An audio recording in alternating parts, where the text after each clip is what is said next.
Labvakar, darbie draugi! Sākam kārtēju pārskatu par karu Ukrainā. Šodien, kā parasti, pirmdiena. Ilgs raidījums noteikti būs, jo notikumu ir ļoti daudz. Un galvenā kauja šobrīd notiek pie Pakrovskas. Pakrovska ir tā vissvarīgākā vieta, kur tad patiesībā arī notiek vissmagākās kaujas un iesaistīt vislielākais karavīru un tehnikas skaits. Visi tie, kurie stāsta kaut ko par Sumī, kaujām un visām pārējām vietām, Kupjansku, jā, tās kaujas arī ir svarīgas, bet to svarīgums ne tuvu nestāv tām, kas notiek pie Pakrovskas, piedodiet. Bet šobrīd, ko mēs zinām, ka Krievijas armija ir ienākusi Pakrovskā, tālāk pēdējā dienās pa svētdienu mums nav nekādu precizējumu. Tā kā šī ir fotogrāfija no Pakrovskas, viss ir dūmos, kara migla vistiešākā vārda nozīmē. Jā, sākam nedēļu sākam ar laika prognozi, kā parasti, kas mūs gaida. Mūs gaida mazliet siltāks laiks, salīdzinām ar to, kā mēs redzējām to, kāda prognoze bija pagājušā nedēļa, un parādās jau nozīmīgs lietus nedēļas sākumā, kas, protams, dos tādu vieglu vēsumu dos karavīriem. Viņiem būs ērtāk mazliet cīnīties, bet tas nekādā veidā neietekmēs kaujas darbību. Atkal, ja mēs skatāmies nākošo nedēļu, tad nākošo nedēļu mūs gaida plūdi un visu nedēļu līs lietus. Iespējams, ka rudens atnāks mazliet ātrāk nekā mēs domājām. Īpaši trešdiena izskatās tā, ka neviens nekur trešdien nebrauks. Un ja arī kaujas notiks, visdrīzāk tas notiks apdzīvotās vietās. Bet redzēsim, kas būs pēc aiznākošā nedēļā, sākot ar 11. augustu. Ja lieti turpināsies, tad iespējams, ka vēsums atnāks ātrāk un arī ceļi izšķīdīs ātrāk nekā tas notiek parasti. Izmaiņas kaujas laukā, sarežģīta karte, tā ir pagājušā nedēļa. Slikta ziņa, šonedēļ tā karte ir kļuvusi vēl sarežģītāka un vēl sarkanāka, jāsaka tā. Sākam ar pozitīvu. Ukraiņiem ir dažas veiksmīgas darbības. Pirmā no tām notika šeit Sumi apgabalā, kur tad Ukraiņi pēc ilgām kaujām arī Krievi šeit aktīvi uzbruka, bet tomēr atbrīvoja Kindracivku. Bet ir jāsaprot tā, ka tā nav ne absolūti nekāds galvenais kauju vieta, ne galvenais virziens, kurā uzbruk Krievijas armija. Kur tad viņus vajag apturēt? Apturēt viņus vajag šeit. Otrais uzbrukums arī veiksmīgs pie Karpivkas, tad šis te uzbrukums izjauca Krievijas armijas darbību. Viņi tur gāja uz leju uz Šangdigalove un Limana virzienā. Tā kā ne tikai izdevās atgūt kontroli par apdzīvoto vietu, bet arī izjaukt Krievijas armijas uzbrukumu šajā virzienā. Trešā vieta ir Sieverska. Te arī nedēļas sākumā es jau biju gatavs stāstīt par to, ka tūlīt mēs redzēsim Krievijas armijas uzbrukumu, jo ļoti masīvi viņi gatavoja ar artilēriju un ar dronu uzbrukumiem savu virzību uz priekšu, bet saulaicīgs un veiksmīgs Ukraiņu pretuzbrukums visu to lietu izjauca, un tad attiecīgi visur nedēļas atlikušo daļu Krievijas armija nekur uz priekšu nepavirzījās. Jā, tagad galvenās kaujas. Galvenā kauja notiek šeit, apdzīvotā vieta saucās Pakrovska. Un šeit mums ir pirmā izmaiņa. Jā, Pakrovska ir pilnīgā Ukraiņu rokās. Pakrovska ir daļēji, tur jāsaka tā nelielu daļu tikai okupē šobrīd Krievijas armija, bet pats galvenais, ka kaujas par Pakrovsku ir sākušās būtiski ātrāk nekā mēs domājām, jo visi tie manevri, ko Krievijas armija veica ziemeļaustrumos un dienvidos, vēl nebija pabeigti. Kas bija galvenais iemesls, kāpēc Krievijas armija pēkšņi metās nosacītā frontālā uzbrukumā? Es domāju, tam pa pamatu bija tā informācija, kur viņi ieguva, redzot, ka Ukrainas armijai nav pietiekuši daudz un pietiekuši spēcīgas vienības uz dienvidu aizsardzības līnijas, un kamēr Ukraiņi to nav pamanījuši un novērsušies, Krievijas armija vienkārši metās uz priekšu uzbrukumā, un, diemžēl, viņiem šeit ir panākumi. Otrā svarīgā vieta, kura vēl nav paziņota, bet es domāju, ka par to jau neviens nešaubās, Krievijas armija okupē Teriecku. Tā ir vēl viena lielā pilsēta, par kuru kaujas notika ļoti, ļoti ilgu laiku, bet tagad, diemžēl, tā kauja nonākusi līdz pagaidām, līdz noslēgumam, un pagaidām Krievijas armija šeit uzvar. Trešā vieta ir noteikti uzbrukumu sākums Kupjanskas virzienā, bet šeit pagaidām tas ir uzbrukums Kupjanskas virzienā, nevis kaut kādas nopietnas kaujas pašā Kupjanskā. Tad ejam pa apli nelielas kaujas Harkivas rajonā. Šeit Krievijas armija mēģina paplašināt savu tā saucamo buferzonu gar robežu. Uzbrukums Torskie, tas gan un kauja Siribrjankas mežā, tas gan ir nepatīkams pārsteigums, jo Krievijas armija šeit diezgan viegli izdevās gūt panākumus.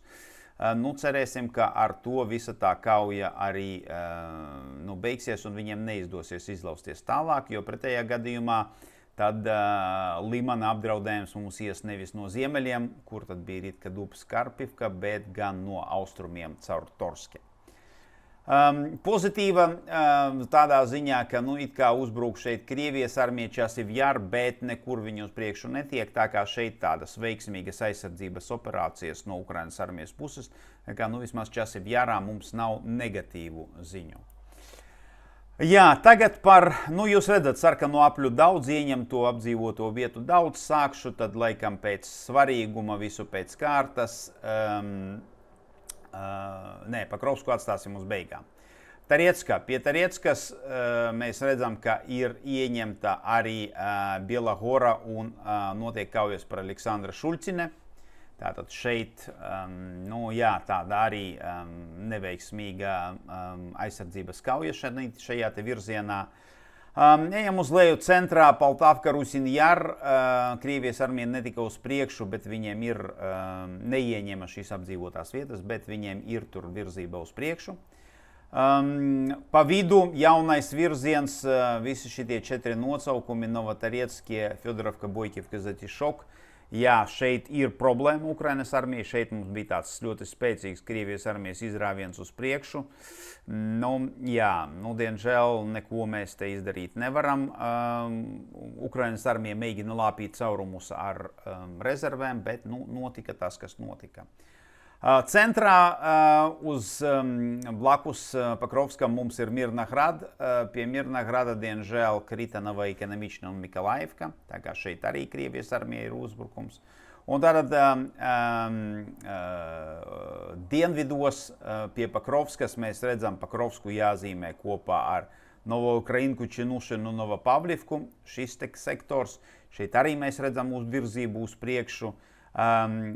Dienvidu rietumi, Lientoviča, Zvirava, Udačne, Trajanda. Šeit arī virzība uz priekšu Krievijas armija pietiekoši nopietna. Klibanbik, ūdenskrātuve un placdarms šeit. Es atzīmēju, ka Aleksandra Kalinova ir ieņemta, Jablonivka ir ieņemta daļēji. Tur dažādi avodi dažādi rāda, kur tad ir tās robežas starp divām apdzīvotām vietām. Jebkurā gadījumā viņas tā tuvu atrodas viena otrai, un principā tur ir palikusi tikai ziemeļdaļa, kura ir Ukrainas armijas rokās. Tātad šeit arī kaujas, diemžēl, attīstās neveiksmīgi. Vovčes upes cilpa, šeit Krievijas armija ieņēma lielāko apdzīvoto vietu atlikušo Ziļonī Hai. Tātad arī šeit viņi turpina virzību uz priekšu, un Zaporožijas virzienā mēs redzējām kaujas pie Plavņi, tur ziņojumi ir dažādi, bet to, ka Krievijas armija arī šeit virzās uz priekšu, tas, diemžēl, arī ir fakts. Jā, labi, tagad dodamies pirms pie detaļām, tad atkal apšaudes mainīju. Kāpēc es mainīju krāsu? Tāpēc, ka nedēļai vidū Ukrainas armija mainīja ziņošanas kārtību. Un tad tagad mums parādās pavisam citi skaitļi, pavisam citi procenti. 24. Ukraiņi notrieca vai novirzīja no mērķiem 100% visu to 107 raķešu un dronu, ko Krievijas armija pret viņiem palaida. Un tad sākot ar to dienu mums vairāk neparādās sadalījums starp, vismaz oficiālajā ziņojumā, sadalījums starp notriektiem droniem un raķetēm un tām, uz kurām iedarbojās ar elektroniskās kara darbības līdzekļiem. Nu, tad attiecīgi, ko tas mums dod? Tas mums dod uzreiz, ka procents notriekto lietu iet uz augšu. Jā, mēs te redzam, tad droni mums tagad ir 90%, raķetes 81%, kas, protams, neatbilst tai metodoloģijai, kuru mēs izmantojam pirms tam. Nu, acīm redzot, tad šeit arī laiks ir pienācis mainīt to, arī mums mainīt to, nokrāsu to situāciju. Nu, un tad skatīsimies, tad pēc sekosim jauniem ukraiņu ziņojumiem par to, kā viņi cīnās ar Krievijas gaisa uzbrukumiem. Bet, nu, būsim godīgi, ja ziņojumā mums atnāk, ka viss ir noteikti 100% vai tuvu 90% vai pāri 90%, nu, nekādas problēmas tad ar pretgaisa aizsardzības sistēmām šeit nevajadzētu būt. No industrijas Zelenskis paziņoja par to, ka viņi gatavojas izveidot 1000 Interceptor pārtvērēju dronus dienā. Katru dienu viņi taisās ražot 1000 pārtvērējus, tādā veidā atbildot uz Shahed uzbrukumu draudiem, jo visu laiku runā par to, ka tūlīt būs 1000 dronu dienā, nu tad Ukraiņiem ir 1000 pārtvērēju. Viņi gatavojas ražot tuvākā laikā. Nu, un tur parādīta arī rūpnīca, jo šis te ziņojums nāk no Zelenska vizītes uz šo rūpnīcu, kur tad mēs redzam ar 3D printeru palīdzību, viņi printē vairākas dronu detaļas un tad liek kopā šos te pārtvērēju dronus. Nu, lai viņiem veicās, cerēsim, ka tam būs pozitīvs efekts. Krievijas armijas uzbrukumi lielākais bija 26. jūlijā, 235 raķetes droni, galvenie mērķi bija 3. Harkiva, Dņipro un Zaporižja. Izteikti Harkivā un Dņipro trieciens bija pa dzelzceļa stacijām un tās infrastruktūru. Es domāju, ka arī Zaporižja tas mērķis arī bija dzelzceļš. Nu, pagaidām nekādi tādi konkrētie bojājumi nav noziņoti nevienā no 3 vietām. Nu, ja kara parādās kaut kas tāds, kas ir ļoti būtisks, tas noteikti jums pastāstīšu. Vēl viens uzbrukums Dņipro reģionā, vieta saucās Kurilivka. Šajā te vietā konkrēti trieciens bija šiten te, nerāda mums labi sarkanā krāsa, šiten te. Trieciens ar droniem un trāpīts ir molā. Molā tas liels veikals, un tad attiecīgi tāpēc viņš ir atzīmēts kā civilais objekts, bet, nu, trāpīts ir naktī, kā jūs redzat, tas nozīmē, ka civiliedzīvotāji tur nebija, un tad zaudējumi, ja arī ir, tad ir nelieli. Nu, Krievija, kā parasti pateiks, ka, protams, ka šis mols tika izmantos militārām vajadzībām, nu, nav mums nekādas informācijas, kas apstiprina vai noliec to, nu, bet jebkurā gadījumā tad redzam vēl vienu šāda te veidā triecienu. Patriots pagāja jau gandrīz vai nedēļa, par 3 iznīcinātiem Patriot sistēmām pagaidām nav nekādas ziņas nemiņas, izņemot Krievijas informācijas pārdrukāšanu. Tāpēc, nu, tagad noņemšu šo te slaidu, atgriezīšu tikai tad, kad vai nu parādīsies informācija, ka patiešām Patrioti ir iznīcināti, vai nu tad būs stingrs noliegums, ka nekas nav iznīcināts. Nu, arvien vairāk un vairāk izskatās, ka variants būs otrais. Kaujas pa sektoriem. Sākam ar Zaporižiju. Šeit ir pēc Kamenskija uzbrukuma mēs redzam Krievu armijas virzību uz priekšu uz Plavņu un Stipnehirsku. Otrajā flangā ir ieņemta Maļīvka, un tad Krievijas armija uzsāka uzbrukumus ar aviāciju Viļika Mihailivkai. Un šeit ātrs paskaidrojums, kāpēc viņi to dara, kāpēc tieši Viļika Mihailovka. Ātri uzzīmēšu jums tātad frontes līnija mums ir aptuveni šādi iet, kur tad Krievijas armija nu pat ir ieņēmusi Maļīvku. Un tad, kāpēc viņi uzbruka Viļika Mihailovkai? Tāpēc, ka uzbrukt Viļika Mihailovkai ar vienībām viņi netaisās. Kāpēc? Tūlīt paskaidrošu. Atceraties, šeit mums ir Vovča upe tek, un šeit viņi aiziet uz augšu, kur ir tā cilpa Ziļonī Gai un pārējās vietas, kur tad Krievijas armija tagad arī izskatās tā, ka ieņem šo te vietu, un tad tas, ko Krievijas armija darīs šeit, viņi netaisās šķērsot Vovča upi. Es domāju, ka viņi virzīsies uz priekšu gar upi. Kāpēc? Tāpēc, ka upe aizsargās viņu flangu, un tad Ukraiņiem arī vajag šķērsot upi, un viņiem būs daudz grūtāk uzbrukt Krievijas armijas vienībām, tāpēc viņi grib izmantot šo upi kā papildus aizsardzības barjeru, kas ļaus viņiem virzīties tālāk uz priekšu uz rietumiem. Kāpēc Viļika Mihailovka? Tāpēc šeit ir galvenie tilti, tuvākie tilti šajā teritorijā. 2 ir šeit un 1 ir šeit. Un tad 3. ir tikai šeit augšā. Mums vieta bija Andrieva Klivcove, kur tad arī Krievijas armija tiltu iznīcināja. Tāpēc es domāju, ka tas tiek darīts tādēļ, lai tad turpmākais uzbrukums viņiem ietu aptuveni šādi te uz priekšu. Tātad izmaiņā, Kamjanska virznībā nav izmaiņas, bet ir vairāki negatīvi ziņojumi gan par Plavņi, gan par trešo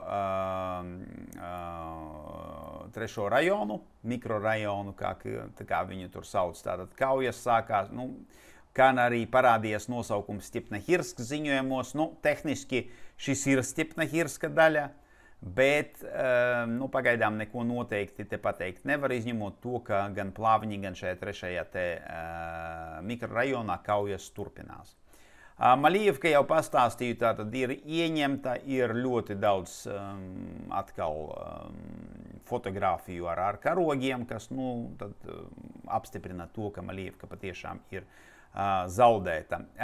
Parādās informācija, ka iespējams, bet ko nozīmē zaudēt? Tas nenozīmē, ka tur pilnībā nav neviena Ukrainas karavīra. Skaidrs, ka kaut kāda daļa Ukraiņu karavīru tur ir palikusi un kaujas visdrīzāk vēl turpināsies, bet galveno teritoriju Krievijas armija šeit ir okupējusi. Jā, tagad galvenā kauja. Galvenā kauja mums notiek šeit par Pakrovsku un Mirnahradu. Nekas labs šeit nenotiek. Mēs redzam Krievijas armijas virzību gan no vienas puses uz priekšu, gan no otras. Un vienīgā pozitīvā darbība tas ir Ukraiņu pretuzbrukums pie Razine, kas vairāk aptur mums tad šo te Krievijas armijas darbību skriešanu uz priekšu šeit. Izņemot to, ka viņi ieņēma Zatišoku, citu īpašo panākumu viņiem šeit nav, bet uz kauju par Pakrovsku Mirnagradu tas neatstāja nekādu iespēju. Un tad šeit Vovčas upes līkumā, tad šeit Krievijas armija ieņēma Ziļonī Gai, un tad viņi cenšas pārņemt vispirms to ziemeļu pusi savā kontrolē, un tad viņi no 2 pusēm pavirzies uz priekšu uz Andrievka Klivcove. Jā, detaļas. Detaļas sākam ar to lielo vietu, kur Krievijas armija skrēja uz priekšu. Tātad pirmais uzbrukums bija piekdiena. Krievijas armija ienāca Zatišok. Vienlaicīgi Ukraiņi iesita Razine. Doma bija pat izjaukt, protams, visu Krievijas armijas virzību uz priekšu, apturēt šo te uzbrukumu. Teorētiski jā, bet tad pirmkārt jāiet tālāk, otrkārt jāiet arī pa labi, pa kreisi. Pagaidām tas devis savu efektu uz vienu dienu, bet pēc vienas dienas mēs redzam, ka Krievijas armija turpināja uzbrukumu, ieņēma Zatišok, iegāja tālāk Nikanorovkā, un tad svētdien mēs redzējām viņu virzību uz priekšu šeit pie Popivjara. Tātad šeit uzbrukums Razinē. Ko tas deva? Pirmkārt, tas nodrošināja šo te ogļraktuvi, nav nekādu uzbrukumu. Apstājās uzbrukumi arī šeit uz Červonī limanu, jo Krievijas armijai vajag tikt galā ar šo te izrāvienu. Toties atlikušās daļas no Krievijas armijas nebija tā, ka viņi zaudē laiku. Viņi uzsāka uzbrukumu Novejkanemične Mikalaivkai, arī uzbruka šeit centrā pa ceļu. Un, diemžēl, 2 dienu kauju rezultātā viņiem izdevās ieņemt gan vienu, gan otru apdzīvoto vietu. Un tagad ir informācija, ka Krievijas armija veic operācijas šeit uz šeita Terikona. Un tad, kā es jau teicu, tātad šī visdrīzāk būs nākošā vissvarīgākā pozīcija, par kuru notiks kauja, jo šīs divas Ukraiņiem ar savu pretuzbrukumu vismaz uz kādu laiku izdevās atlikt uzbrukumu šai ogļraktuvei un apdzīvotai vietai Červonī limanu. Pakrovska. Šeit notika daudz kas, un ļoti negaidīti Krievijas armija uzbruka uz priekšu. Sākās pirmais viņiem viena no darbībām bija šitien te. Viņi pārgrieza ceļu tādā veidā nostādāt ļoti neizdevīgā pozīcija Ukrainas vienības, kas aizsargā pozīcijas šeit.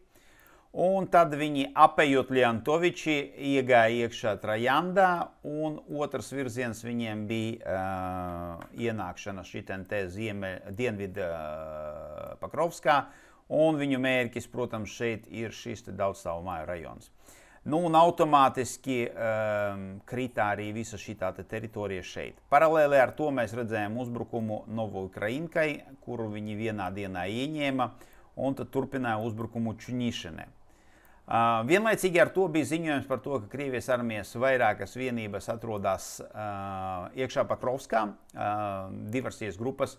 Jāsaka tā, katra šī te vieta, viņa nav vienkārši tāpat atzīmēta, katrā no šīm vietām ir parādīta kauja, kas nozīmē, ka tās vienības šeit patiešām bija. Vēl viena lieta, kur tad Krievijas armija stāstīja, šeit laikam tas tomēr galīgi neatbilst patiesībai, par to, ka viņiem izdevās aiziet un ieņemt šo Terikonu šeit Mirnahradā. To noteikti viņi parādītu, tāpēc tas pagaidām paliek kā pelēkā zona. Pirmā diena diezgan šausmīgi izskatās, otrā diena Ukraiņi met kaujā rezerves un papildus vienības, bet, diemžēl, tas neaptur Krievijas armiju no virzības uz priekšu.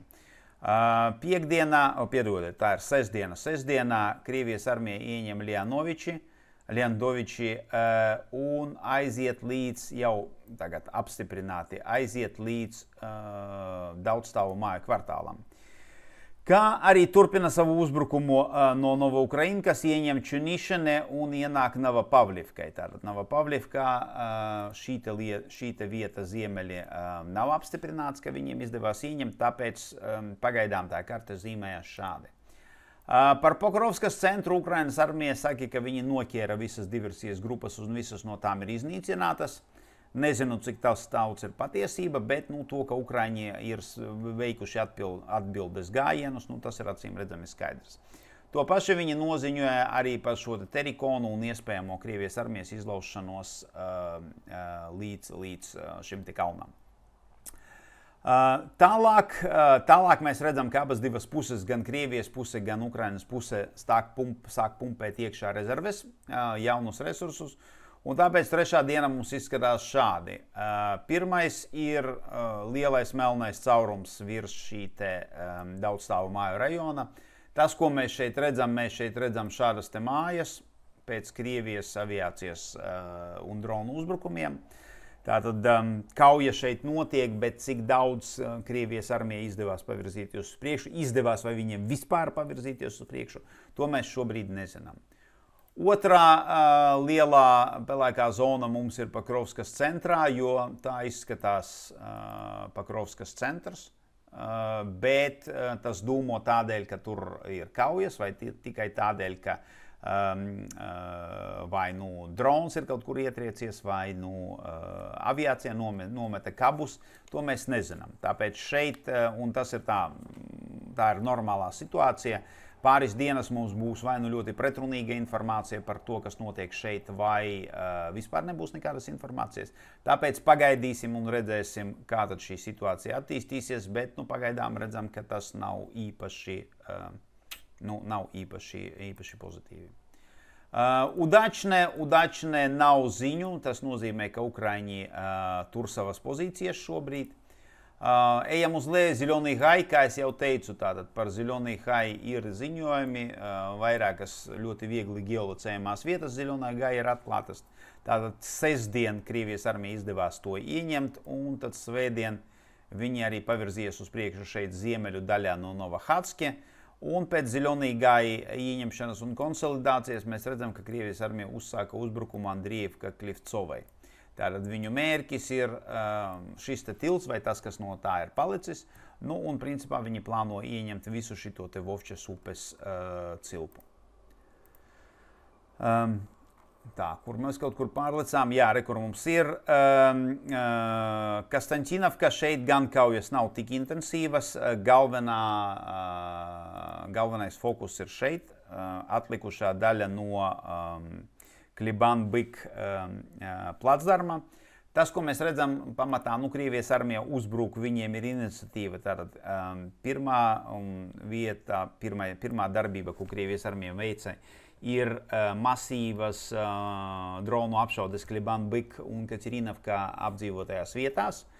Tur pagaidām neiet runa par kaut kādu uzbrukumu un kaujas darbībām tajās. Pagaidām mēs runājam tikai par masīvu apšaudi.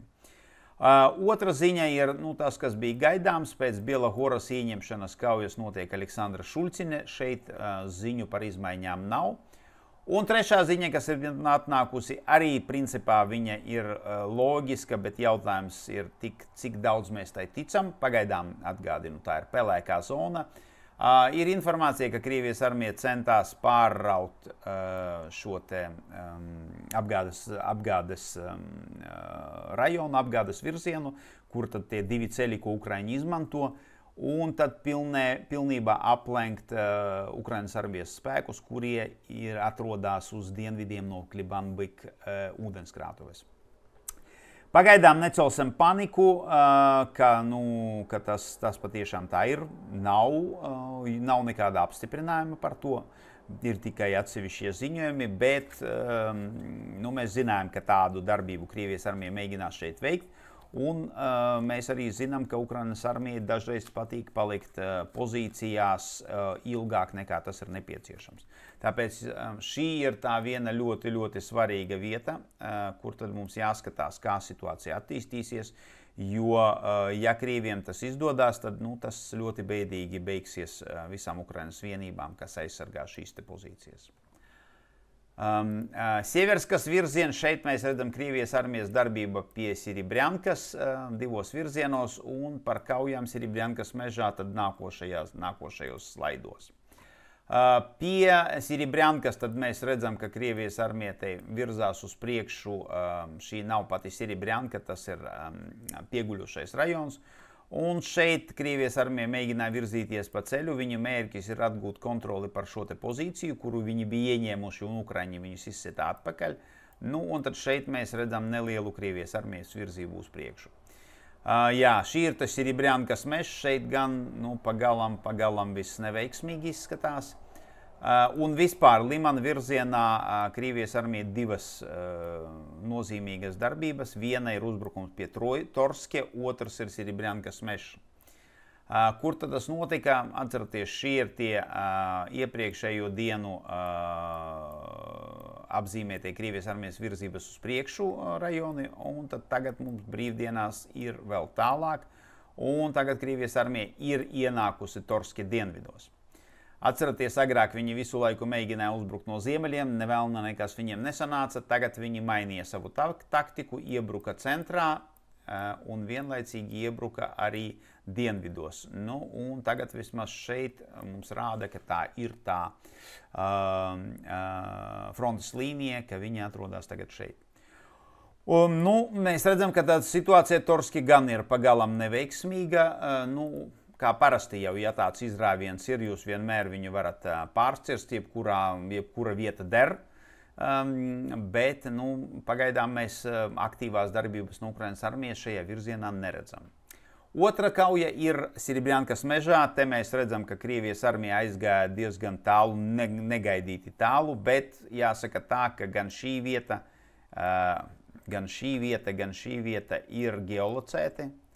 Tas parāda, un tie nav ar dronu nomestie karogi. Tas nozīmē, ka Krievijas armija šeit nopietni pavirzījies uz priekšu, un skatīsimies, kāds būs rītdienas ziņojums. Es godīgi sakot apšaubu to, ka Ukrainas spēki būs spējīgi noturēt kaut ko šajā te segmentā, bet galvenās viņu aizsardzības pozīcijas ir šeit. Un tad arī šeit ir jāsaprot tā, vai viņi ir spējīgi iekapsulēt Krievijas armijas uzbrukumu te, vai atkal, ja pretinieks jums ir apkārt šādā te veidā, tā nav īpaši laba situācija, un atkal tad ir jādomā, ko darīt tālāk. Kupjanska. Šeit mēs redzam, Krievijas armija turpināja kaujas pie Stepavana-Vasioļivka, un atkal parādījās ziemeļu virziens ar Maskovsku un Sabolivku. Un šeit šoreiz, diemžēl, tas ir apstiprināts, ka viņiem izdevās aiziet gan līdz Maskovkai, gan pagriezties šeit tādu swingu iztaisīt uz ziemeļrietumiem. Un ir arī nezināma informācija par šo te rajonu līdz Sabolivkai. Arī šeit mēs saprotam, ka arī šeit Krievijas armija mēģinās virzīties uz priekšu. Otrs uzbrukums notika šeit, tas ir gar ceļu. Šis bija piekdienas uzbrukums, kur tad Krievijas armija atkal tad izlīdzināja šeit frontes līniju, tas ir viņu mērķis. Un sākotnējs, un tad viņi gribēs ieņemt šo te vietu, lai uzbruktu Pišķane, kas ir viens no viņu uzbrukuma mērķiem. Un tad sestdien Krievijas armija izdevās atgūt kontroli par šo te ceļa krustojumu. Atceraties, Ukraiņi viņu pagājušajā nedēļā bija atsituši. Tagad redzam, ka Krievijas armija atkal pavirzījās tālāk uz priekšu.